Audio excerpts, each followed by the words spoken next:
بسم اللہ الرحمن الرحیم۔ شروع اللہ کے نام سے جو بڑا مہربان نہایت رحم والا ہے۔ تعلیمات قرآن و اہل بیت کی تبلیغ و ترویج کے لیے ابو ابراہیم آغا علی روحانی کا ساتھ دیں۔ ہمارا یوٹیوب چینل خود بھی سبسکرائب کریں اور اپنے احباب کو بھی دعوت دیں۔ اعوذ باللہ من الشیطان الرجیم، بسم اللہ الرحمن الرحیم، الحمد للہ والصلاۃ والسلام علی اہلہا، اللہم صلی علی محمد وآل محمد وعجل فرجہم۔ محترم ناظرین و سامعین، السلام علیکم ورحمۃ اللہ وبرکاتہ۔ آج کی نئی ویڈیو کے ساتھ حاضر خدمت ہے، میں ہوں علی روحانی اور آپ دیکھ رہے ہیں ہمارا آفیشیل یوٹیوب چینل۔ محترم ناظرین و سامعین، آج کی ویڈیو میں ہم آپ سے مختصراً تین موضوعات پر گفتگو کریں گے، آپ کی خدمت میں گفتگو پیش کریں گے، جن میں سے ایک ہے کہ جناب کیا امیر المومنین علی بن ابی طالب علیہ السلام کے پیروکار یعنی شیعان حیدر قرار وہ بھی آل محمد علیہ السلام میں شمار کیے جاتے ہیں یا کیے جائیں گے، یا تمام شیعان کو یہ سہولت میسر نہیں یا سرے سے نہیں، یا شیعان علی بن ابی طالب علیہ السلام میں وہ کون سی خصوصیات ہیں کہ جو ان کو اس مقام و مرتبہ پر فائز کرتی ہیں، جیسے جناب ابوذر، جناب سلمان اور دیگر مخلصین کو اہل بیت علیہ السلام میں گنا گیا، شمار کیا گیا۔ دوسرا، میڈ بائی امریکہ شیخ جو حسن اللہ یاری جس طریقے سے تبلیغ مکتب تشیع کی کر رہا ہے، یا جو پیغام اس کے پلیٹ فارم سے پوری دنیا کے مسلمانوں کو جا رہا ہے کہ شیعہ اصل میں خلفۂ ثلاثہ یا محت المومنین کو واقعتاً یہ جو صدیوں سے ہم سنتے آ رہے ہیں، یعنی غیر شیعہ یہ سوچتے ہیں کہ جو صدیوں سے ہم سنتے آ رہے ہیں، جس پہ بڑی بڑی کتابیں لکھی گئیں کہ یہ چار کے علاوہ باقی سب صحابہ کرام کو مرتد مانتے ہیں، امہات المومنین کی جناب کردار کشیاں کرتے ہیں، وہ جو ایک پیغام اس کی تصدیق میں، اس نظریے کی تصدیق میں یاری کے پلیٹ فارم سے آ رہا ہے، جس پر ہم بڑا اچھل کود کرتے ہیں، بڑا خوش ہوتے ہیں اور بڑا مدافع اہل بیت، چونکہ ہماری ذہن سازی اور تربیت ہی ایسی ہے کہ جو جتنا اچھا تورہ کر لے گا، جتنی اچھی گالم گلوچ کر لے گا یا تکفیر کر لے گا، وہ اتنا ہی بڑا شیعوں کا رہنما بن کر سامنے آتا ہے۔ تو کیا اس موضوع پر، یعنی خلفۂ ثلاثہ سے اختلافات امیر المومنین کے یا آل محمد علیہ السلام کے، یا تاریخی اختلافات، علمی اختلافات، یا جو واقعات سامنے آتے ہیں ان کی بنیاد پر ان کی تکفیر کرنا، یا معاملے کو جتنا ہے اس سے بڑھا چڑھا کر پیش کرنا، اور جو خود امیر المومنین علی بن ابی طالب علیہ السلام یا ان کی اولاد میں سے کسی نے دعویٰ نہیں کیا کہ جناب یہ تینوں اسلام سے پھر گئے، خلفۂ ثلاثہ یہ مرتد ہو گئے، جناب ام المومنین حضرت عائشہ رضی اللہ عنہا کے حوالے سے کردار کے اوپر ان کی بات، جو خود انہوں نے کبھی اس طرح کا وہ معاملہ نہیں کیا، جو اب یاری کر رہا ہے یا اس کے چاہنے والے اس کے فالوورز کر رہے ہیں، کیا وہ معاملہ ٹھیک ہے؟ یا جو الحمدللہ یہ طالب علم، یہ خاکسار آپ کی خدمت میں گزارش کرتا ہے کہ نوجوانوں، اختلافات ہیں، جنگ جمل ہے، امامت و خلافت کا مسئلہ ہے، فدق کا مسئلہ ہے، لیکن ہمارے پاس اسوہ امیر المومنین، سیرت امیر المومنین بھی ہے علیہ السلام، انہوں نے بھی ان اختلافات کے باوجود جو طریقہ کار اختیار کیا ہے وہی ہمیں کرنا ہے، ہمیں نہ اس طریقہ کار سے آگے بڑھنا ہے اور نہ پیچھے رہنا ہے۔ جہاں پہ امیر المومنین کا احتجاج ہے ہمارا بھی احتجاج ہے، جہاں پہ امیر المومنین کی خاموشی ہے ہماری بھی خاموشی ہے، جہاں پہ انہوں نے جس معاملے کے اوپر خوارج اور دیگر معاملات کے اوپر تلوار نکال لی، ہم امیر المومنین کے ساتھ کھڑے ہیں، لیکن اس بنیاد پر اگر ہمارے مولا اور آقا نے کسی کی تکفیر نہیں کی، کسی کی کردار کشی نہیں کی، تو ہمیں بھی کوئی حق نہیں کہ ان کے نام پر۔ تو ایک چھوٹی سی روایت کا متن آپ کی خدمت میں پیش کرنا ہے، جس سے آپ کو بات واضح ہو جائے گی کہ کیا موقف ہے یہ حسن اللہ یاری درست ہے خلفۂ ثلاثہ یا دیگر شخصیات کے حوالے سے، یا الحمدللہ جو ہم آپ کی خدمت میں امیر المومنین کے اسوہ پر عمل کی دعوت دیتے ہیں آپ کو، وہ درست ہے۔ اور تیسرا کہ امام محمد باقر علیہ السلام کے وہ کون سا صحابی تھا کہ جو آپ کی لکھی ہوئی حدیث کو اٹھا کر لے جاتا تھا اور پھر اس میں تحریف، یعنی غالی تھا وہ بہت بڑا زمانے کا، اس میں تعریف کر کے اپنی طرف سے، یعنی اوپر والا حصہ امام ایک حدیث لکھی ہے، امام نے یہ لکھوائی ہے، وہ ایز اٹ از رہنے دے گا، اور درمیان میں جناب غلوف سے بھری ہوئی چیزیں اس میں ڈال دے گا، جس کا خمیازہ آج تک ہم بھگت رہے ہیں، کیونکہ نوجوان جو ہیں جن کو علم الرجال سے یا تحقیق سے یا امام کے اس فرمان سے کہ ہماری کوئی بھی حدیث جو ہے، کوئی بھی، وہ قرآن پر پرکھ کے قبول کیا کرو، اگر مطابق قرآن ہو تو لے لیا کرو ورنہ چھوڑ دیا کرو،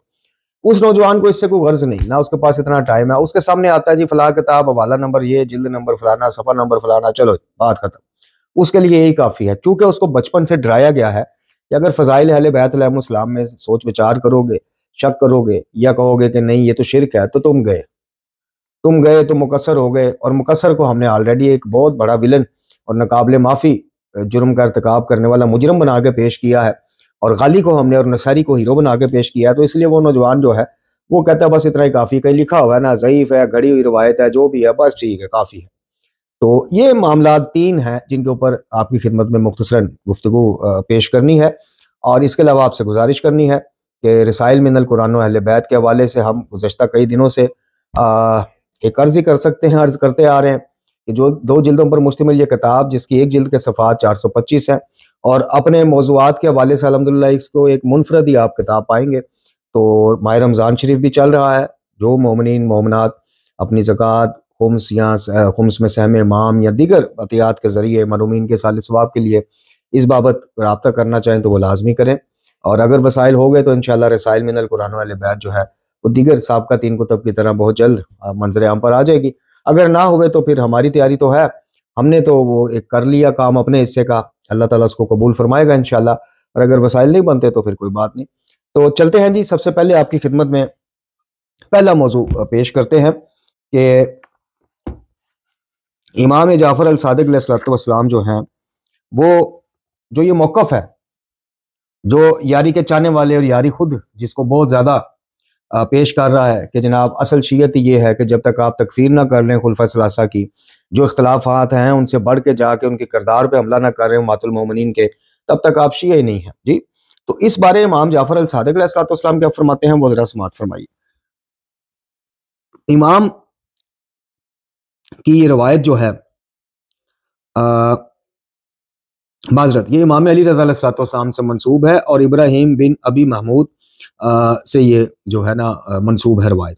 وہ فرماتے ہیں، یعنی ابراہیم بن ابی محمود کہتے ہیں کہ میں نے امام علی رضا علیہ السلام سے عرض کی کہ فرزند رسول، ہمارے پاس امیر المومنین کے فضائل اور آپ کے فضائل میں بہت سی روایات ہیں جنہیں مخالفین نے بیان کیا ہے، آپ حضرات نے نہیں بیان کیا۔ یعنی آپ نے وہ دعوے، ذرا بات کو آپ سمجھیں کہ آپ وہ روایات آپ کے فضائل میں ایسی ہیں کہ جنہیں کبھی آپ نے تو آپ کی زبان سے تو ہم نے سنا کوئی نہیں جی، کہ ہم رزق بھی دیتے ہیں، ہدایت بھی دیتے ہیں، اولاد بھی دیتے ہیں، شفا بھی دیتے ہیں، اللہ کو پکار لیا، ہمیں وسیلہ سمجھ کے پکار لیا، ایک ہی بات ہے یہ وہ، کہ یہ چیزیں آپ کی زبان سے تو کبھی نہیں سنی۔ یعنی مفہوم پیش کر رہا ہوں کہ ایسے ایسے فضائل آپ کی مخالفین سناتے ہیں جو آپ نہیں سناتے، کیا ہم ان پر اعتماد کر لیں؟ یہ ابراہیم بن ابی محمود جو ہیں، یہ امام علی رضا علیہ السلام سرکار سے پوچھ رہے کہ آپ کے فضائل کے حوالے سے کچھ ایسی روایات مخالفین ہمیں سناتے ہیں جو آپ نے کبھی نہیں، آپ کے منہ سے ہم نے کبھی نہیں سنی، تو کیا ان پر اعتماد کر لیا جائے؟ اب امام کیا فرماتے ہیں؟ امام فرماتے ہیں، اے ابن ابی محمود، مجھے میرے پدر بزرگوار نے اپنے والد اور اپنے جد کے حوالے سے بتایا کہ رسول اکرم صلی اللہ علیہ وسلم کا ارشاد گرامی ہے کہ جس نے کسی کی بات پر اعتماد کر لیا بغیر تصدیق اور تحقیق کے، گویا وہ اس کا بندہ ہو گیا۔ یعنی کسی کی کہی ہوئی بات کو منو ان لے لیا بغیر تحقیق تصدیق کی ہے، جس کو آج مکثریت کہا جاتا ہے۔ یعنی ہم کو ایسا فضائل سنتے ہیں امیر المومنین کا یا دیگر ائمہ اہل بیت میں سے کسی کا کہ جو دل نہیں مانتا کہ یار یہ تو خلاف قرآن ہے، یہ تو شرک تک لے کے جا رہا ہے جی، ہم اس کی تحقیق اور تصدیق کے لیے کسی سے بات کریں گے تو فوراً ہمیں مکثریت سے ڈرا دیا جائے گا۔ تو امام فرماتے ہیں کہ جس نے کسی کی بات پر اعتماد کیا بغیر تصدیق کے، گویا وہ اس کا بندہ ہو گیا۔ اب اگر متکلم اللہ کی طرف سے بول رہا ہے، متکلم یعنی کلام کرنے والا جو بات کر رہا ہے وہ بات اللہ والی بات ہے، قرآن کے مطابق بات ہے، سنت اور سیرت رسول اللہ صلی اللہ علیہ وآلہ وسلم خاتم الانبیاء کے مطابق بات ہے، تو گویا وہ اللہ کا بندہ ہے۔ اور اگر وہ ابلیسی بات کر رہا ہے تو گویا وہ ابلیس کا بندہ ہے۔ اس کے بعد فرمایا کہ ابن ابی محمود، ہمارے مخالفین نے ہمارے فضائل میں بہت روایات گھڑ لی ہیں اور انہیں پھر 3 قسموں پر تقسیم کیا ہے۔ اب ذرا غور سے آپ نے سماعت فرمانی ہے، امام کا مسند شدہ فرمان ہے، روایت ہے یہ جی۔ آپ نے فرمایا کہ اے ابن ابی محمود، ہمارے مخالفین نے ہمارے فضائل میں بہت زیادہ روایات وضع کی ہیں، گھڑی ہیں، اور انہیں 3 قسموں پر تقسیم کیا ہے۔ ایک حصہ غلو پر مشتمل ہے، اب یہ سنیے، ایک حصہ غلو پر مشتمل ہے، دوسرا ہمارے امر کی توہین ہے، اور تیسرے میں ہمارے مخالفین کی برائیوں سے غلوف کیا گیا، یعنی بڑھا دیا گیا، صراحت کے ساتھ بیان کیا گیا۔ اب ان کے نقصانات امام بتاتے ہیں کہ لوگ جب غلوف پر مبنی روایات سنتے ہیں تو ہمارے شیعوں کو سیدھا کافر قرار دے دیتے ہیں۔ آج یہ امام کی بات ثابت آپ کو آج کے زمانے میں بھی ثابت ہوتی نظر آئے۔ فرمایا کہ لوگ جب غلوف پر مبنی روایات سنتے ہیں تو سیدھا ہمارے شیعوں کو کافر قرار دیتے ہیں اور کہتے ہیں کہ یہ شیعہ اپنے ائمہ کی ربویت کے قائل ہیں، بیڑا غرق ہو غالیوں کا، یہ ان کا بویا ہوا بیج ہے۔ اور جب تکفیر کی یعنی ہمارے امر کی جو توہین یا تکثیر پر مبنی وہ سنتے ہیں تو پھر ہمارے بارے میں یہی عقیدہ قائم کر لیتے ہیں۔ اور اب یہ تیسرا پوائنٹ ہے کہ جو آپ کو دعوت فکر دے گا، اگر آپ لینا چاہیں، اگر آپ اندھا دھند یاری کے حواری بننا چاہیں تو فبہا، وہ آپ کو مبارک ہو۔ اور تیسری قسم کی روایات ایسی ہیں کہ جب جس میں ہمارے مخالفین کے نام بنام حد سے زیادہ برائیاں سنتے ہیں تو پھر اس کا بدلہ ایسے لیتے ہیں کہ ہمیں نام بنام گالیاں بھی دیتے ہیں اور ہم سے وہی باتیں منسوب کرتے ہیں، یعنی جو ان کے مخالفین، اب مخالفین میں ظاہر ہے یہ تو ڈکی چکی بات نہیں ہے، مخالفین میں بڑی بڑی تاریخی شخصیات کو ہم جو ہے وہ اس کے مطابق لیتے ہیں، مخالفین کے حساب سے۔ تو امام کے دور میں بھی یہی کام تھا، تو امام نے کہا کہ بھئی ہمارے مخالفین کے بارے میں ایسی ایسی روایات گھڑ لیتے ہیں کہ جب جن کے وہ بزرگان ہیں، یعنی جیسے کہہ رہے شیعہ برادران ہیں، جب وہ سنتے ہیں، میں نے کئی دفعہ عرض کی کہ جو مقام و مرتبہ ہمارے ہاں اہل بیت کا ہے یا سیدہ پاک سلام اللہ علیہ کا ہے، برادران کے ہاں ام المومنین جناب عائشہ کا ہے رضی اللہ تعالیٰ عنہ، دیگر صحاب کا، ان کے بزرگان ہیں، ان کے مقدسات ہیں۔ جب آپ منہ پھاڑ کے اختلاف اپنی جگہ، علمی اختلاف اپنی جگہ، دیکھیں اختلاف کو تمیز سے بھی تو پیش کیا جا سکتا ہے۔ جب آپ یاری کے دیوانے ہو کے یا یاری جیسوں کے دیوانے ہو کے منہ پھاڑ کے بدتمیزیاں کریں گے، اس کا نتیجے آنا شروع ہو گئے ہیں۔ آپ یوٹیوب پہ دیکھیں جناب نرجس خاتون سلام اللہ علیہ کے حوالے سے کیسی کیسی ویڈیو آ رہی ہیں جی، خود امام جعفر الصادق علیہ السلام کی سے منسوب ضعیف روایتوں کو کتب اربعہ سے نکال کے کیسے کیسے نتیجے آ رہے ہیں۔ امام نے 1200 سال پہلے کہہ دیا تھا، 1300 سال پہلے، کہ جناب جب ہمارے مخالفین کے حوالے سے حد سے کراس کرو گے، ان کو نام بنام گالیاں دو گے، گالیوں کا لفظ ہے، سب کا لفظ ہے، تو وہی چیز وہ ہمارے بارے میں کریں گے۔ جبکہ پروردگار عالم نے بھی فرمایا ہے کہ غیر خدا کی عبادت کرنے والوں معبودوں کو بھی برا مت کہو کہ کہیں پلٹ کے تمہارے سچے خدا کو برا کہنا شروع ہو جائے۔ ابن ابی محمود، جب لوگ دائیں یا بائیں جا رہے ہوں تو جو ہمارے راستے یعنی اعتدال پر رہے گا، درمیانی راہ میں رہے گا، ہم اس کے ساتھ رہیں گے، اور جو بڑھ جائے گا، ہم سے الگ ہو جائے گا، ہم بھی اس سے الگ ہو جائیں گے۔ اب اس سے واضح فرمان آپ کو کیا ملے سننے کو؟ خیر، ہم اس سے الگ ہو جائیں گے۔ کم سے کم وہ بات جس سے انسان اپنے ایمان سے خارج ہو جاتا ہے وہ یہ ہے کہ ذرہ کو گٹلی کہہ دے اور اسی کو دین بنا لے، یعنی ایک نظریہ گھڑے، ذرے کو گٹلی بنا دے اور اسی کو دین بنا لے اور اس کی مخالفت کرنے والوں سے برات کا اعلان کر دے، ایسا انسان دین سے نکل جاتا ہے۔ اب ذرہ، گٹلی، مخالفت، یہ ساری چیزیں ذرا 2 منٹ کے لیے، زیادہ نہیں، 2 منٹ کے لیے یاری پہ فٹ کریں کہ یاری کے حواری جو ہیں وہ اس سے اختلاف کرنے والے کو سے برات کا اظہار کرتے ہیں، اس کے ایمان کو ناقص سمجھتے ہیں، تو امام کے اس فرمان کے مطابق وہ خود ایمان سے نکل جاتے ہیں، دائرہ اسلام سے خارج ہو جاتے ہیں۔ خیر، پھر امام نے فرمایا کہ اے ابن ابی محمود، جو کچھ میں نے کہا اسے یاد رکھنا کہ اسی میں میں نے دنیا اور آخرت کا سارا خیر تمہیں جمع کر کے حوالے کر دیا۔ اعتدال، نہ دائیں نہ بائیں، جو ہمارا راستہ ہے اور درمیانی راہ، اس پہ رہو۔ یہ روایت آپ کو عیون اخبار الرضا میں مل جائے گی، بشارت المصطفیٰ جو ہے اس میں بھی مل جائے گی، اور رجال میں بھی مل جائے گی۔ اب بھی اگر ہم اپنے آپ کو دعوت فکر نہ دیں، دیکھیں اختلافات اپنی جگہ، وہ شیعہ سنی اختلافات ڈھکے چھپے نہیں، اس میں تکیہ چل ہی نہیں سکتا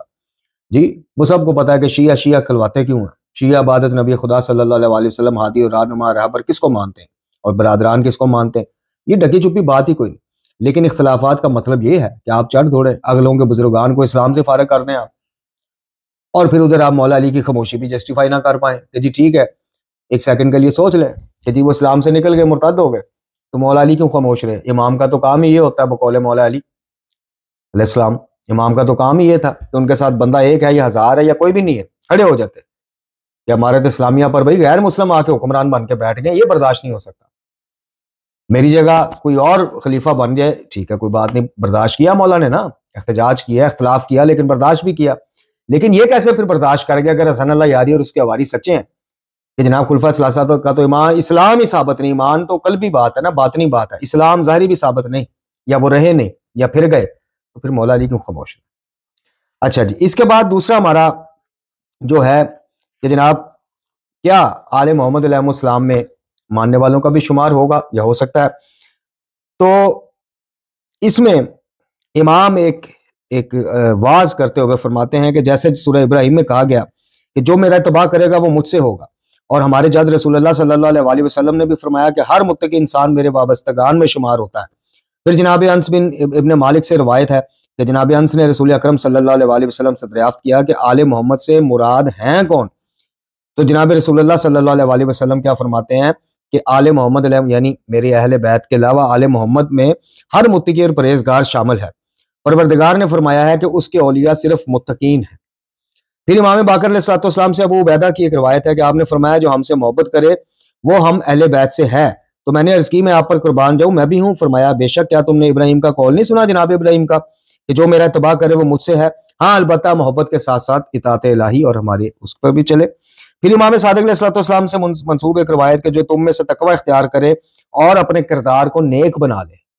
تقوی اختیار کرے اور اپنے کردار کو نیک بنا لے وہ ہم اہل بیت میں سے ہے۔ راوی نے عرض کی کہ آپ سے فرزند رسول، فرمایا بے شک ہم میں سے ہے۔ کیا تم نے پروردگار کا ارشاد نہیں سنا کہ جو ان سے محبت کرے وہ انہی میں سے ہو جاتا ہے، وہ یعنی جو جس سے محبت کرے۔ اور جناب ابراہیم علیہ السلام نے فرمایا کہ جو میری اتباع کرے گا وہ مجھ سے ہوگا۔ اسی طرح دیگر روایات ہیں کہ جو سیرت پہ چلتا ہے متقی ہوتا ہے وہ غیر بھی ہو تو وہ ہم میں سے ہے، یعنی جو خلاصہ نکل رہا ہے، مفہوم نکل رہا ہے۔ اور پھر جناب نوح کے فرزند کی علیہ السلام کے فرزند کی مثال دیتے ہوئے کہا کہ بے شک سگا بیٹا ہو لیکن سیرت سے الگ ہو، ایمان سے الگ ہو، کردار ویسا نہ ہو تو وہ اہل ہو کے بھی نہ اہل ہوتا۔ اچھا جی، اس کے علاوہ کچھ مشہور جو ہیں افراد کے نام ہیں کہ جن کو اہل بیت علیہ السلام میں شامل کیا گیا۔ رسول اکرم صلی اللہ علیہ وسلم کا قول ہے امالی شیخ توسی کے مطابق کہ تم ہم اہل بیت میں سے ہو، جناب ابو ذر غفاری کے لیے رضی اللہ تعالیٰ عنہ، جناب ابو عبیدہ کے لیے کہ ابو الحسن ابو عبیدہ کی زوجہ ان کے انتقال کے بعد امام صادق علیہ السلام کی خدمت میں آئی اور کہا کہ میں اس لیے رو رہی ہوں کہ انہوں نے غربت میں انتقال کیا۔ تو آپ نے فرمایا کہ ابو عبیدہ غریب نہیں تھا، وہ ہم اہل بیت میں سے تھا۔ اسی طرح جناب بلیغ کے ایک راہب کے جس نے ایمان قبول کیا، اس کے بارے میں جناب سعد الخیر کے حوالے سے ہے کہ امام باقر علیہ السلام نے انہیں جو اپنے اہل بیت میں گنا۔ جناب سلمان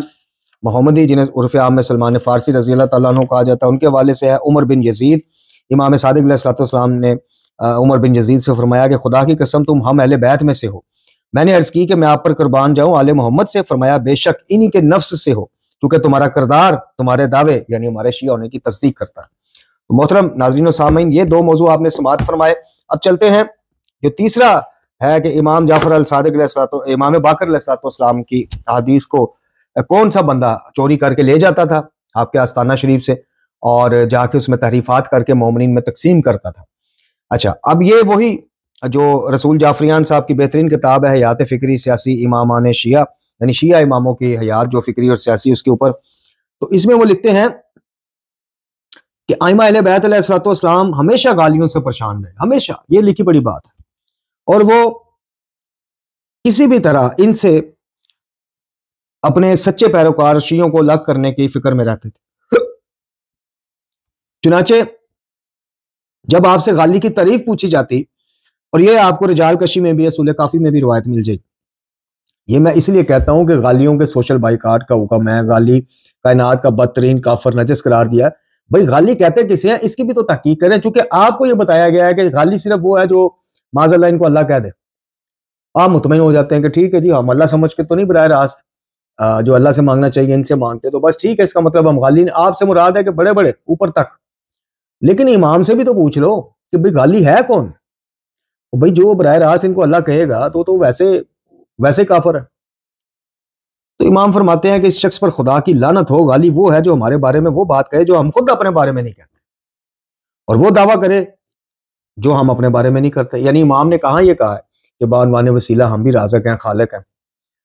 یا اللہ تعالیٰ نے تمام معاملات ہمیں یعنی سونپ دی ہیں، تفویض کر دی، کہاں کہا ہے؟ نہیں کہا نا۔ تو اب جب ان سے کوئی منسوب کرے گا تو آٹومیٹکلی غالی فہرست میں اس کا نام آ جائے گا، دنیا میں وہ کتنا بڑا بھی ماما پہنتا ہو۔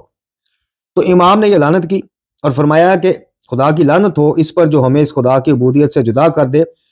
جس نے ہمیں خلق کیا، جو ہمارا مالک ہے اور جس کی طرف ہمیں لوٹنا ہے، اور اسی کے ہاتھ میں ہماری تقدیر بھی ہے۔ ایک اور روایت میں آپ فرماتے ہیں کہ لعن اللہ مفوضہ تھا، خدا مفوضہ پر لعنت کرے۔ یہ غالیوں سے ایک درجہ نیچے ہیں، اچھا ایک درجہ نیچے ہیں، لیکن ان پر بھی امام لعنت فرما رہے ہیں۔ انہوں نے خدا کی نافرمانی کو معمولی کر دیا ہے، خدا کا انکار کیا ہے، شرک کیا ہے، گمراہ ہوئے اور گمراہ کرتے ہیں تاکہ فرائض یعنی شریعت کی انجام دہی اور حقوق کی ادائیگی سے فرار اختیار کریں۔ اس کے بعد امام نے مزید ان کی مذمت کی، اور ابو الخطاب یہ وہ شخص ہے کہ جس پر امام فرماتے ہیں کہ خدا، فرشتوں اور تمام انسانوں کی لعنت ہو، میں شہادت دیتا ہوں کہ وہ کافر، فاسق اور مشرک ہے۔ ایک اور مقام پر امام نے فرمایا کہ خدا کی بارگاہ میں توبہ کرو کہ تم لوگ کافر، فاسق اور مشرک ہو، پلٹ آؤ۔ امام کی جانب سے خوارج گالیوں کے کھلے لفظوں میں تکفیر سے گالیوں کے ان ہر قسم کے جھوٹے دعووں کا راستہ بند ہو گیا جن کے تحت وہ یہ ظاہر کیا کرتے تھے کہ امام جعفر صادق علیہ السلام صرف تقیتاً ان سے ایسا طرز عمل اختیار کرتے ہیں، اندر سے ان کے ساتھ ہیں۔ یہ جو آج بھی آپ سنتے ہیں، اور فلاں چیز جی امام نے بچوں کے نام کی، وہ جو تقیہ تھا۔ اچھا، امام نے جناب یہ کیوں کہا کہ خلفاء ثلاثہ یا بزرگ شیخین کے حوالے سے بد زبانی نہ، وہ جی تقیہ میں کہا تھا، تو امام نے یہاں پر اس کانسیپٹ کو، اس فلسفے کا بھی رد کر دیا۔ اس کے بعد یہ شریعت خدا بندی کے بارے میں جو بکواسیات کرتے ہیں ان کے بارے میں سارا لکھا ہے۔ اچھا، اب آپ سنیں کہ وہ شخص کون ہے کہ جو امام کی حدیث کو، امام باقر علیہ السلام کی حدیث کو چرا کر لے جاتا تھا۔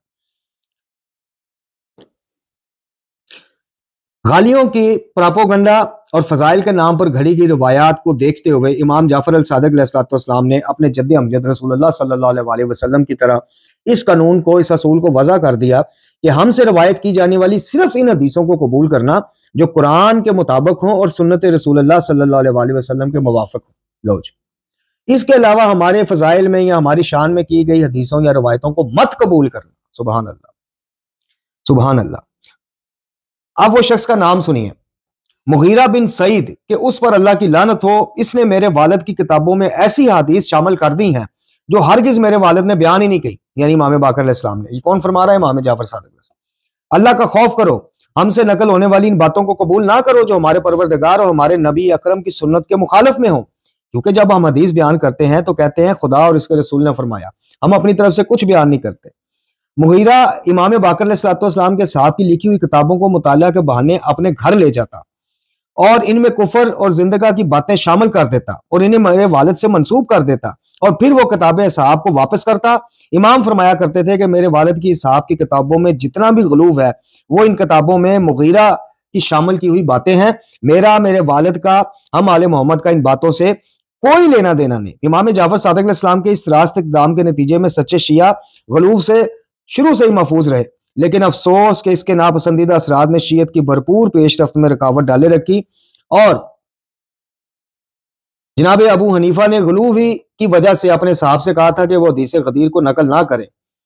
اور اسی طرح دیگر فقہا نے کہا کہ اہل بیت علیہ السلام سے، اور یہ آج بھی کہتے ہیں، یقین کریں۔ میری ایک جناب کوئی روشن دین صاحب ہیں برادران اہل سنت سے، بہت زیادہ اہل تشیع، ظاہر ہے کہ جو حسن اللہ یاری اور یہ اسفانی گروپ گل کھلاتا پھر رہا ہے، ان کو دیکھتے ہوئے میں نے عرض کی نا کہ جو معتدل مزاج سنی جو ہیں وہ شیعت کے قریب ہے، وہ بھی دور ہو گئے۔ روشن دین قادری صاحب نے ایک ویڈیو میں دیکھ رہا تھا کہ انہوں نے جناب یہ کتب اربع سے کچھ ایسی روایات پڑھ کے بتائیں اور سوال کیا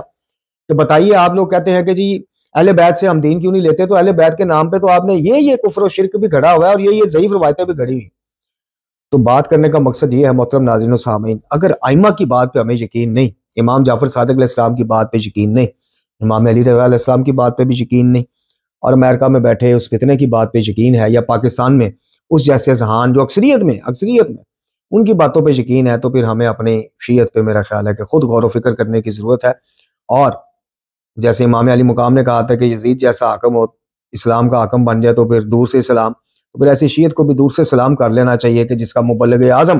حسن اللہ یاری جیسا نمائندہ اور شخص ہو۔ وآخر دعوانا الحمدللہ رب العالمین۔ تعلیمات قرآن و اہل بیت کی تبلیغ و ترویج کے لیے ابو ابراہیم آغا علی روحانی کا ساتھ دیں۔ ہمارا یوٹیوب چینل خود بھی سبسکرائب کریں اور اپنے احباب کو بھی دعوت دیں۔